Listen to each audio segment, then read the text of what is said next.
mountain, you cannot hold it to kill it. You have to kill it with arrows or stones. Don't even touch it. Could you imagine, instead of holding your goat, you have to shoot your goat? And you have to shoot your goat from a distance so the goat doesn't touch you? It sounds crazy, right? But you see, over the years, human beings have lost what it means to have reverence. We have lost respect for what is holy.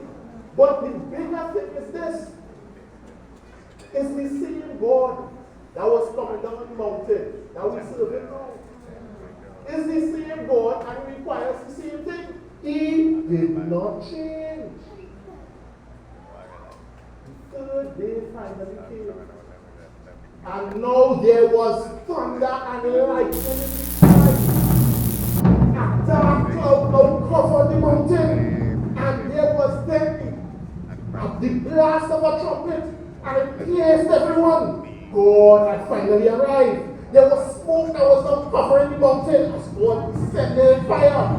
Moses then leads the people out to meet God. God invited Moses to come up the mountain.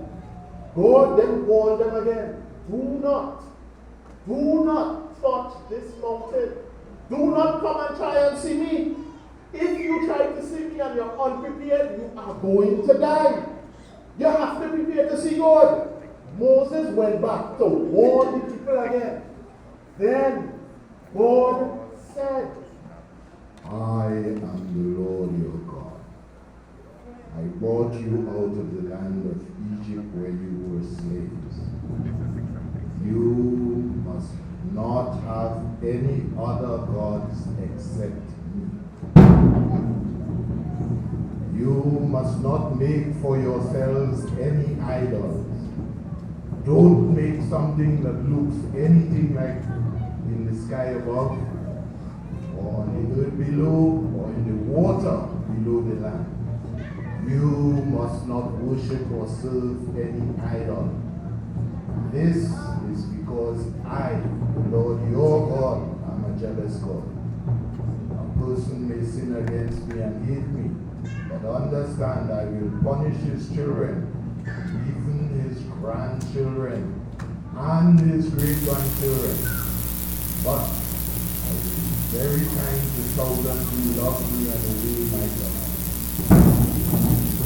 You must not use the name of the Lord your God. I will punish anyone who is guilty and misuses my name. Remember, keep the Sabbath as a holy day.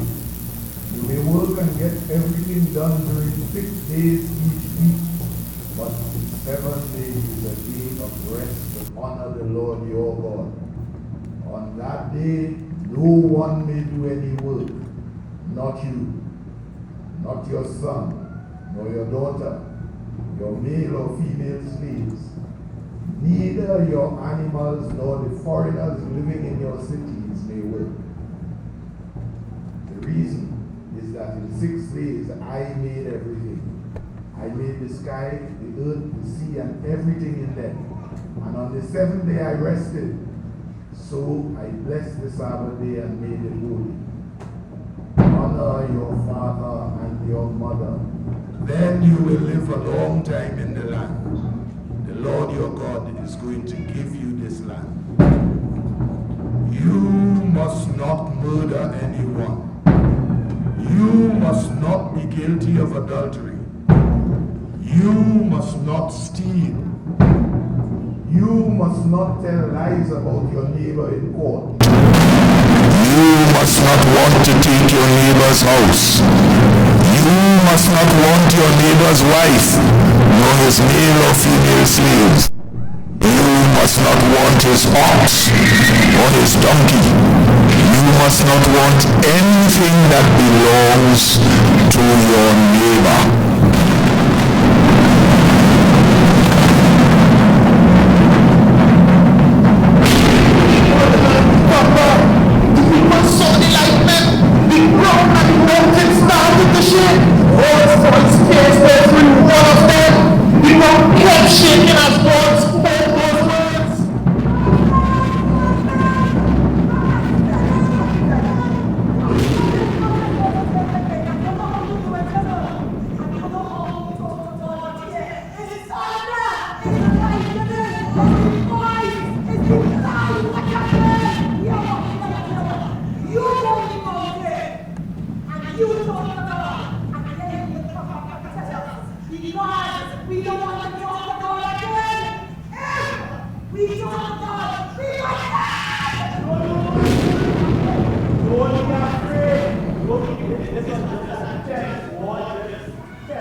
wanted the information, bring the information himself. Right?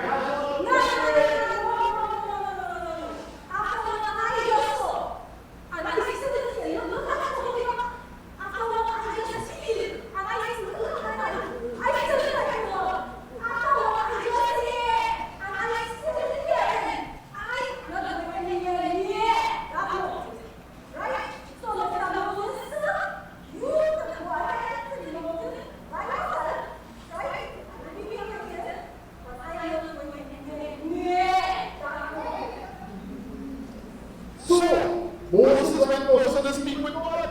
God gave Moses a number of laws. Laws on living, laws on injury, laws on property, laws on relationships, on fairness, on peace, and on the Sabbath. But you see, God also made a promise to Moses. God promised Moses and the Israelites that he was going to carry them safely to the promised land. God also told Moses, listen to something. The next time you're coming up, bring Aaron, bring Nadab, Abihu, and the 70 elders, and let them come up and worship me on the mountain.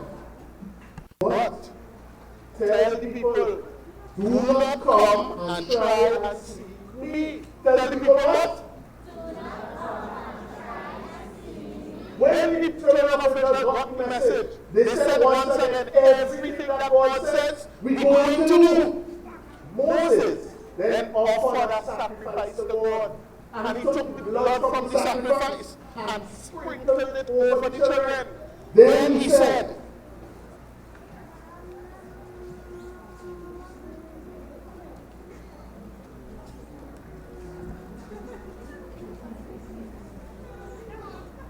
See that blood I sprinkling on you all there? That blood signifies and solidifies the agreement God made with you concerning his laws and his promises. Moses, Nadab, Abihu, and 70 elders then went up the mountain to see God. And something marvelous happened. Listen to this, we listening? They were able to see God. You can imagine that? Well, I mean, they didn't see God face to face, but God allowed the cloud that was surrounding him to be moved away a little bit, and they were able to see his feet. You want to know what his feet look like? You don't want to know what his feet look like? I will tell you what his feet look like. No, his feet did not look like grass. Jesus' feet looked like grass. But God's feet looked like blue stone. And they said it was clear as the sky. Those guys were able to see the God of Israel, and God did not kill them. God did not destroy them. Hear what? Well, then hear what, right? God told me to come up to Mount Sinai and have a chat with him.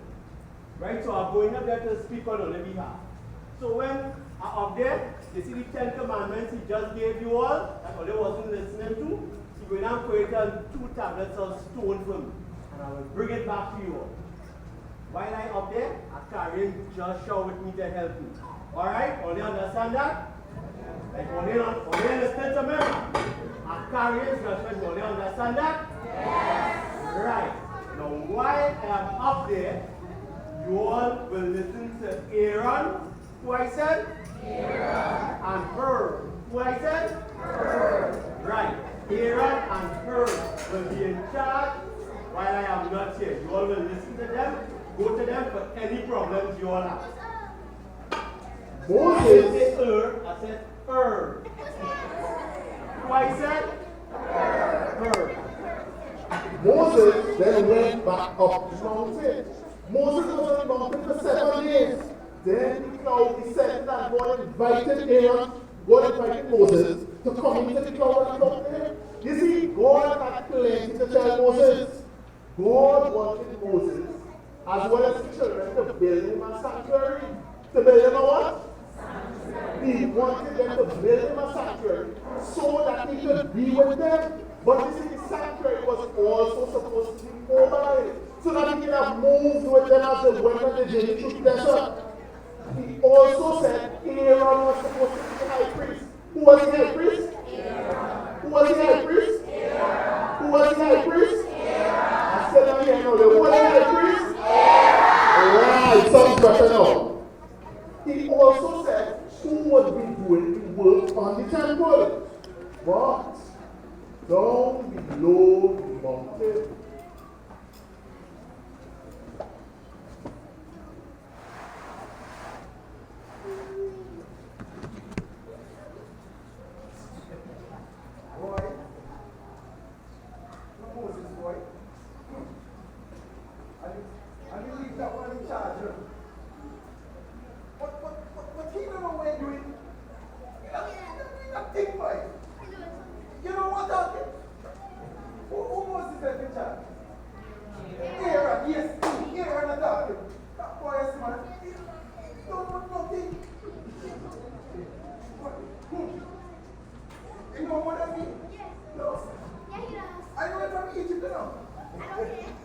good goldsmith. But one thing with him, man, boy, is slow. You what? You got 60 meters. Real slow. God told Moses, the sanctuary is going to have some furniture pieces in it. And I'm going to show you how I want them made, what material to make them from, and what they were to be used for. But then, there was a special piece, a very special piece, called the Ark of the Covenant. This would hold the Ten Commandments, as well as a visual representation of the presence of God. It was supposed to be a beautiful thing, but down below the mountain,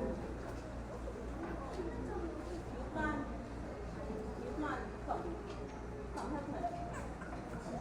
Clear overweight. Help me, clear overweight. Hands, hands. All you know why clear overweight? Why is it? Because the overweight for this man Moses to come down from the mountain. All you know how long that man up there? It's 730 hours, 5 minutes and 3 seconds that man gone. How much time there is? You can tell me how much time there is? Too much time. It's a 3 weeks, no. Add 1 more week to that. A whole month. Can you believe that? Oh, you think he did? No. Most of the time, who think Moses did? I think he did too. Let me call him. Let me call some help. Hello? Let me see Auntie Hunter's association. When I come out, old man with a beard, we want to come out. He missing for 3 months. We think he did. Or we told him, let's see if he did. Let's find people who did. Hello? Hello? Like they have dramas in this building this morning. Have any reception? Hear this? Alright, listen up. If we go do something now, if we don't move now, it's not just we dying, it's all these children here. All these children here wanted. God then told Moses, the Sabbath is very important. The what? The what? The Sabbath is very important. Nobody needs to break it. It is a sign between me and the Israelites forever. Anybody who breaks the Sabbath, hold them and throw them out of the camp. But down below the mountain,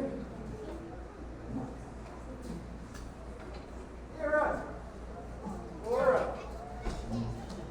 I'm not beating around the bush like everybody else. I'm coming to you straight like this. Where is Moses? Where is Moses? But you ask me where Moses, all that we see Moses going up the mountain to talk to God. But Aaron, it's more than a month Moses gone up there. You can't tell me that man's still alive. You can live for food and with food and water without a month? Listen. Don't get me vexed. Tell me where Moses is. Wait. What if God take Moses away and leave us here on the base of this mountain in a desert? What are we going to do? Listen. Moses and God have a special pact that don't include us. And I'm sure both of them forget us down here. Hey, hold on. I think we should just wait and continue waiting until Moses come back to work, or he's coming back. Let me show you something, yeah? That's when I tell you, we don't know nothing. Aaron, where is the promised land? You see, this man don't know nothing. Hold on. I find only getting a little aggressive. We don't know where the man is. But hear what? I know something. You, Aaron, is a goldsmith. Yes. So what? Make a god for we to lead us out of here. Yes.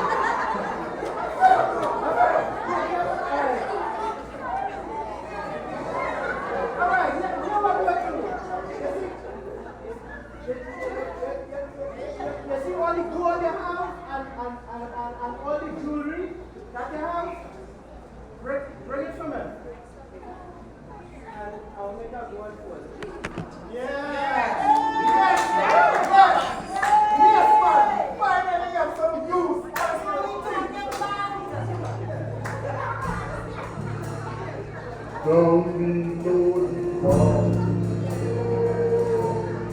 Israel sinned, greatest of sin, made a golden calf to believe in. Then started the worship thing. Don't be no default. The Israelites were convinced that Moses was no more. The Israelites were convinced that Moses was no more. You see, they were so accustomed to idol worship that as soon as they couldn't see Moses, all they wanted to do was go back to Egypt with an idol. Once they couldn't see Moses, they were ready to go back on the agreement they just made with God a little while ago. But you see, Aaron had a plan. And Aaron's plan was this. If I tell the children to give me the gold, the silver, all the precious jewels that they have, they will say, no, nobody want to give it up. But you see, he didn't expect the children to do it. He didn't expect the children to be so happy to give it up. So now he had no choice. Now he had to make them the golden calf. But you know what he should have said? Aaron should have told them no from the beginning. Aaron should have told them what from the beginning? No. I can't hear all the what? No. I can't hear all the what? No. He should have told them no from the beginning. But then now, the people said some words. I mean, you can't understand. You can't follow it. You can't conceptualize what they're saying. You can't come to terms with it. Yes,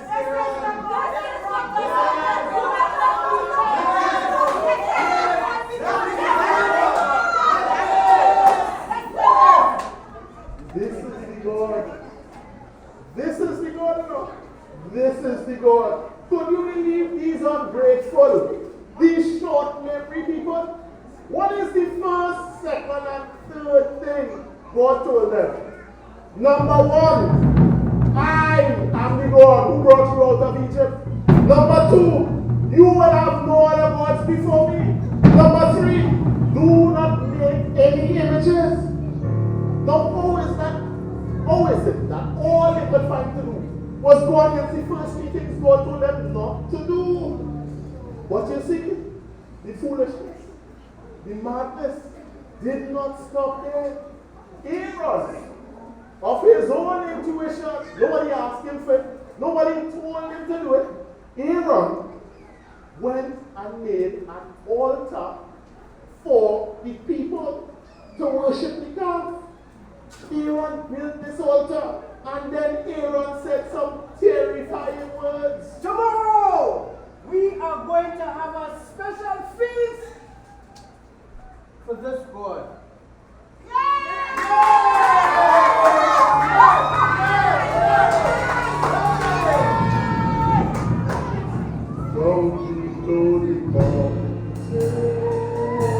Aaron said, yes, let's hold a fete. Consecrate the calf. Before I forget, bring the rum. And with what lessness don't be so deformed.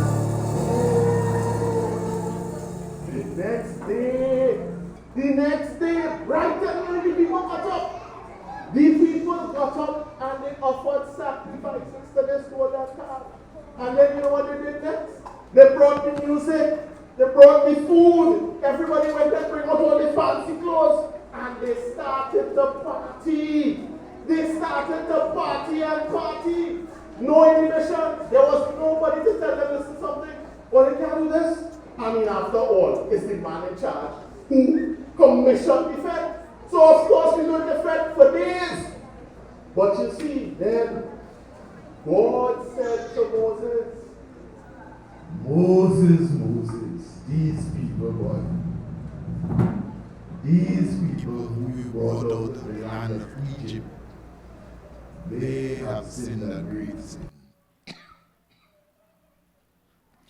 They have turned away from the agreement that we made. They have made a golden calf and offered sacrifices to it. These people said, Israel, this is the God that brought you out of the land of Egypt. Look, man, don't hold me back. I am prepared to burn the whole side of them. The real hardened. I'm going to wipe them out. And I will make another nation from you. Forget that bunch of ungrateful jokers. How you going to do that, boy? Not boy. Wait, how you going to do that? You can't do that. You who bring them out of the land, you deliver them. God, forget them now. Forget them. You make a promise to your real brethren and them. Abraham, Isaac, and the next fella. You understand? You make a promise to them. These people, these worthless jokers as you call them here, they just benefited from that, you know. So take it easy on them a little bit.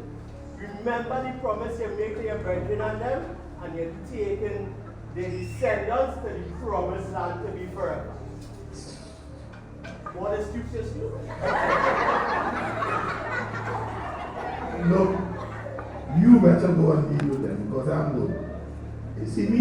I have had enough of them for today.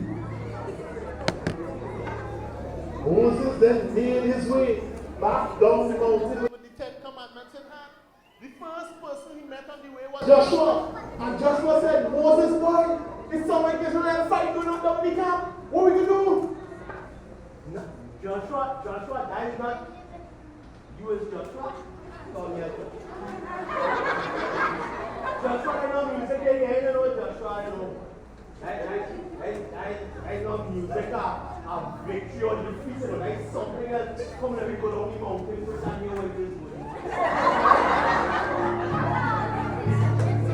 Down the mountain. If you see madness, Moses saw he threw down the tablets, mashed up the law. Would this be Israel? Finally, down the lonely farm. Moses was coming down the mountain as quickly as he could. From a distance, he could see this image. But on top of that, he could see these people dancing wildly and crazily around this golden image. When Moses got down to the base of the mountain, he threw down those tablets of stone on the ground. Then he grabbed that golden calf and he threw it into the fire. He then took the molten gold and ground it up and gave it to the people to drink. Aaron! Where's that boy? Aaron, what mad thing going on here, boy? What's going on with you? What's all this staff thing around there? Nothing going on with you, boy? Don't for me, man. What did this happen? You see, what had happened was...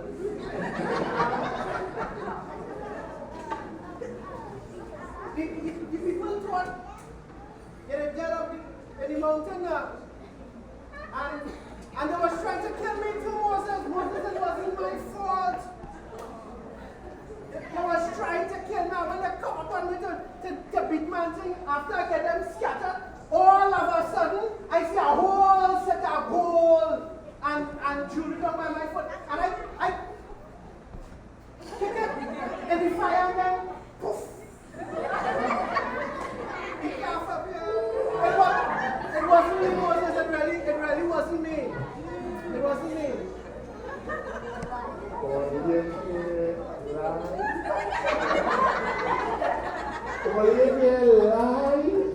But you see, there was another issue.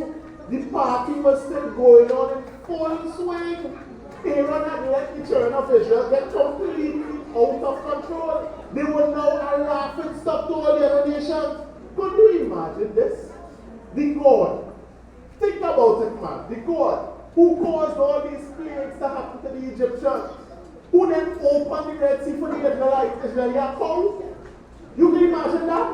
You can imagine how the other nations would be laughing at them. Moses then said this to the people. See the madness that happening here? Get your swords. Get your swords. You are talking to you. Get your sword. Right? Get your sword. And And we're going to kill your brothers, your mothers, your children, everybody for disobeying. We're not, man, we go kill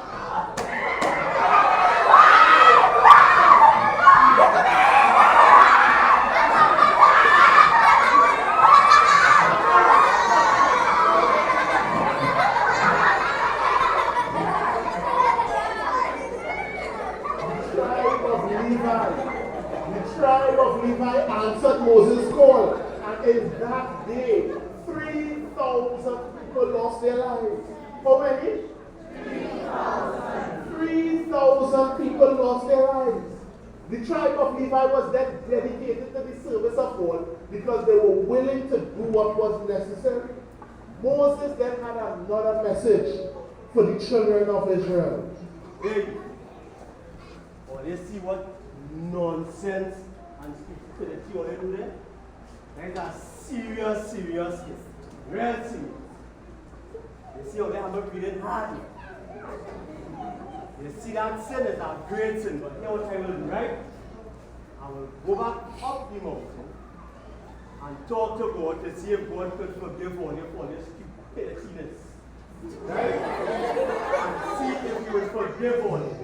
If he forgive all you, then you will belong to him again. Moses went back up the mountain, and with a heavy heart, Moses started to plead with God on behalf of the people. God, hear me. I know they do nonsense, I know that, I really know that, I know they do nonsense.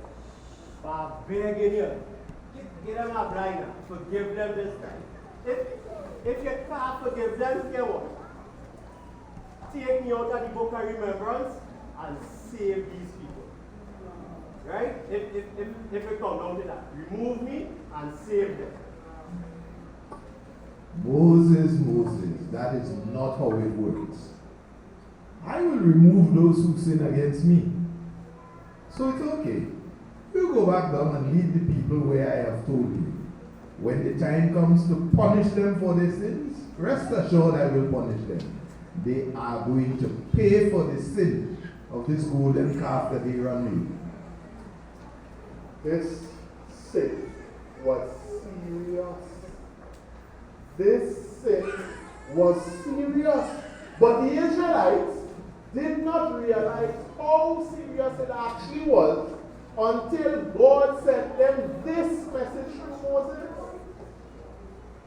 So are you listening? Are you really listening to what I say? Yes, Moses. So I just spoke to God, right? And God gave the message here. God said, you see where we are now? Get up. One time. Get up. Well, let's just say no, man. I said, get up. And we going, right? Well, like, sit down. Remember the message. He said we will get up and we will leave this place immediately. We will go to the promised land. Right? We will go. And the land real nice and it's real fertile and that kind of thing. So wherever we plant, it will grow. And while we go in there, we could see what will happen. Right? We would see if you would accept all your back. Alright? So get up now, pack up all the things and let's go quickly, man. Let's go. God had decided he was not going anywhere with the children of Israel. Could you imagine that? Could you imagine if God told you, listen something, you see you right in front of you who talking, you, yes, you. I'm not going anywhere with you because you're too hard. Right? I'm not going anywhere with you because you're too hard. Or worse yet, you giving trouble in the front there. Yes, you. You see, because of your hardness and stupidness, I am not going anywhere with you because I will take care of your father go with you. Could you imagine if God had to tell you that? That is exactly what God told the children of Israel. He was not going anywhere with them because he would have killed them. Man, the entire camp was sad. The entire camp was sad. After all, the God who did all the miracles, who got you out of Pharaoh's grasp, who carried you through the Red Sea, just told you that this is his last stop? He's not going anywhere else with you? Man, the children of Israel took off all the jewelry as a sign of repentance. And just so that God would see that they would be committed to following his commandments. Moses then went to the tabernacle of the congregation. Where did he go? This was a tent that was set up so that anybody who wants to talk to God could have gone there and had a conversation with God. Man, when Moses went to that tabernacle, everybody came to the front of the tent and were looking on to see what would happen. Then a cloud descended on top of the tent and enclosed the tent so that nobody could see. Moses was inside the tent talking to God. Moses then said to God, God, hearing this happening, I know you're vexing. I really know you're vexed. And I know that people do real notice this, eh? But hear what? These are your people, God. These are your people. How we go look to the other nations around. Right? And they start to laugh at us and say, hey, look, the God vexed with them and we godless, just like the other nations. That's making sense. Plus two, you see them others and disobedient people that you have me leading. I'm not leading them by myself. Right? So you have to come and you have to be our God and lead us to this promised land. I'm not doing it by myself. You understand that, God? Okay, Moses, I hear you. I will go with you. I myself will go with you. And I will give you victory. But you know why, Moses? Only because we will. the children of Israel have finally started their long journey to the promised land. Now you see, there's plenty we can learn from this story. There's so much we can learn from this story. We listening, right? Are you sure you listening? I need to make a list stand up. Are you sure? Yes. Because half of the sides answered and half of the sides not answered. Only the first two benches answered and everybody else looked at the secret. So we're going to stand up? Yes. You want to stand up? You want to stand up? 1, 2. All right, good. So we listening, right? Yes. People still not answered. Only people. So we listening, right? Yes. I'm not hearing you what? Yes. What you saying? Yes. Okay, good. So we're listening. So there's 1 point. How many points? 2. Somebody just tell me 2. 1 point. 1 point, right? That I want you to take home with me. Well, from me. 1 point. There is absolutely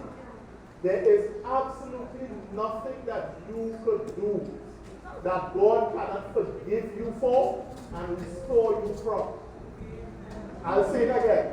There's absolutely nothing that you could do that God cannot forgive you for and restore you from once you are truly sorry for what you've done. Look at Aaron. Aaron was the man who made the golden calf. Aaron was the man who then made the altar.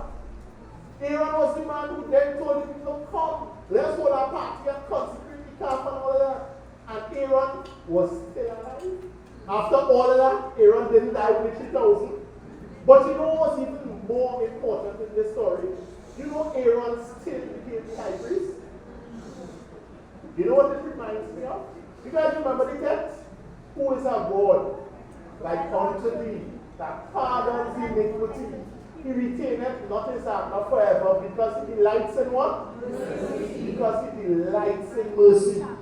Mercy is one of the greatest attributes of God. And he is willing to extend it to us all.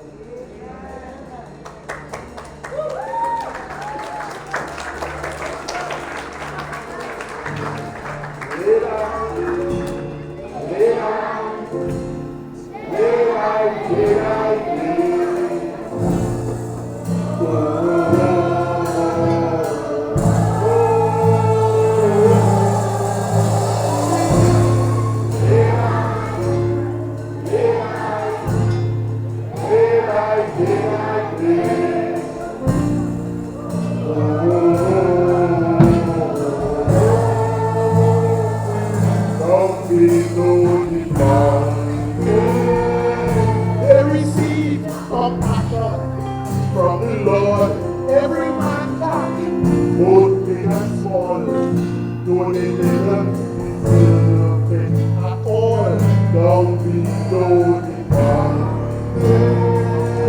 He forgives with mercy, love and truth. We say thank you, Lord, for all that you do. He'll do it for me, he'll do it for you, down below the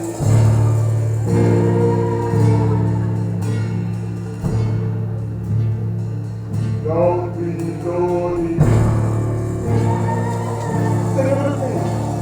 one, two, three, down below the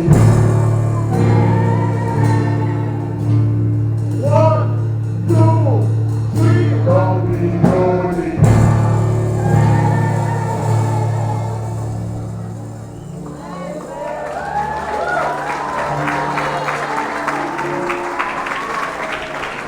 Oh, yes, yes, yes. A loud amen for Uncle Damien. And the rest of the team. Ladies and gentlemen, boys and girls, we are very, very close to the end. One moment, one moment.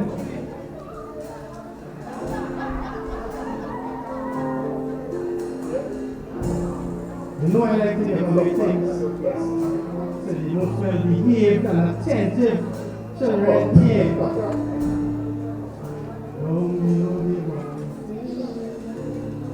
Alright. Let's see who's paying attention. Who could come up here and sing the third verse of the song? That's it. Forget. None of us will be here. Alright, they saw God's feet. Here's like saw God's feet. Along the clouds, they moved away for just a little bit, and they saw God's feet. What did they say it looked like?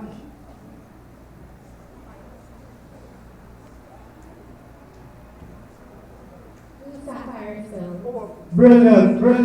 Sharp like that. Yes, you said, don't you? Yes, ma'am, can I help you? Very good. But it's okay, you can get something good. That don't mean you're all not kids. I mean, it's only good in our own way, you know? Alright. Last one. When Moses went to speak to God, this is an easy one. He went to speak to God. He had a place set up right outside the camp.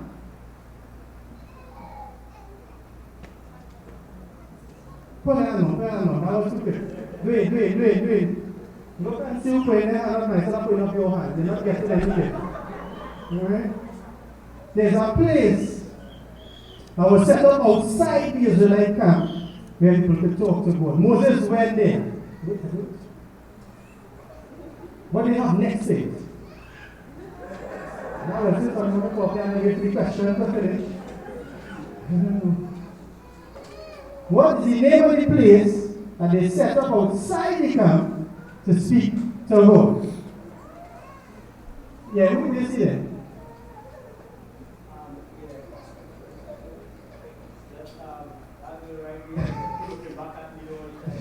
Well, I think everybody knows Makati.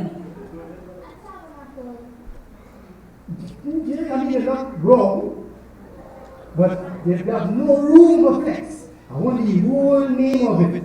The whole name of this place. Who next with it?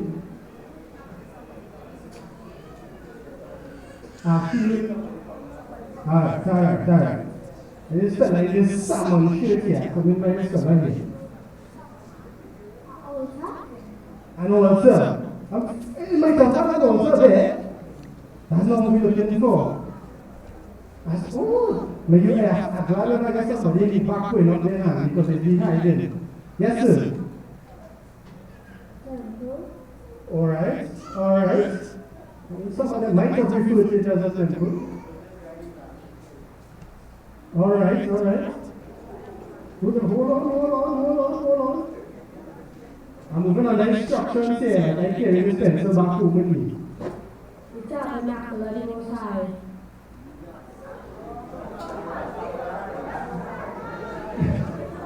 Next. Just listening to joke. Yeah, I'm not picking it though. That's a really bad thing picking.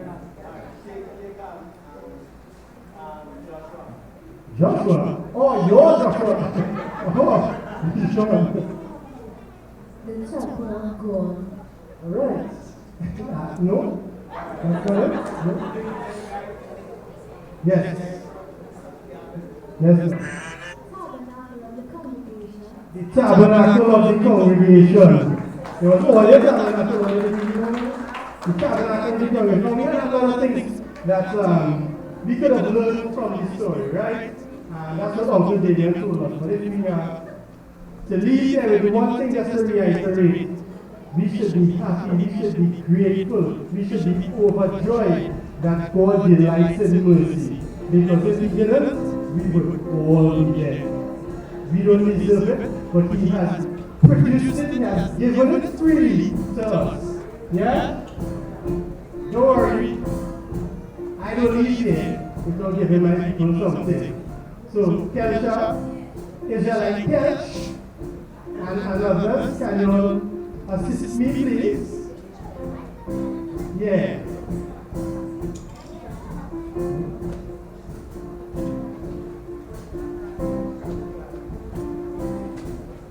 Alright, the kids first, I think I want to give the adults after they can get something.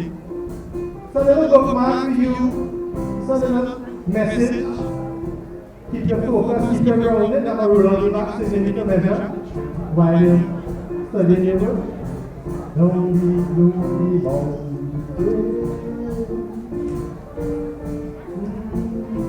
Don't be